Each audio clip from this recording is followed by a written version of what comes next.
La guerre de 30 ans était l'un des conflits les plus longs et les plus destructeurs de l'histoire européenne. D'une durée de 1618 à 1648, elle a été principalement menée en Europe centrale. Elle a impliqué la plupart des grandes puissances européennes de l'époque, y compris l'Empire romain germanique, la Suède et la France. On estime que 4,5 à 8 millions de soldats et de civils sont morts des suites de batailles, de famines et de maladies, tandis que certaines régions de ce qui est maintenant l'Allemagne moderne ont connu des baisses de population de plus de 50%. La guerre a débuté comme un conflit entre États protestants et catholiques dans l'Empire romain germanique, mais elle a rapidement dégénéré en un conflit européen plus large lorsque d'autres puissances sont intervenues de chaque côté.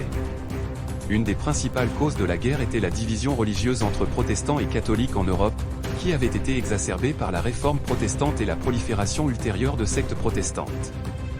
L'Empire romain germanique était une fédération instable d'États avec un système complexe et décentralisé, et de nombreux de ses dirigeants cherchaient à augmenter leur propre pouvoir et leur territoire au détriment de leurs voisins et à réprimer les sectes protestantes et maintenir la domination de l'Église catholique. Cela a entraîné une série de conflits entre États protestants et catholiques, avec différentes puissances soutenant un côté ou l'autre.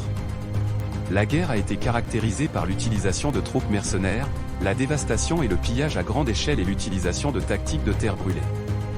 La guerre a également eu des conséquences sociales et politiques significatives, car elle a contribué à la décline de l'Empire romain germanique et à l'avènement du système moderne d'États-nations en Europe.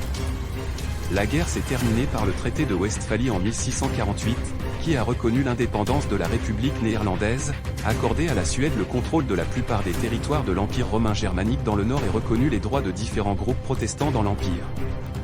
Le traité a également établi le principe de cuius regio, eius religio, qui a permis aux dirigeants de déterminer la religion de leurs sujets et a conduit à la formalisation du système moderne d'État-nation en Europe.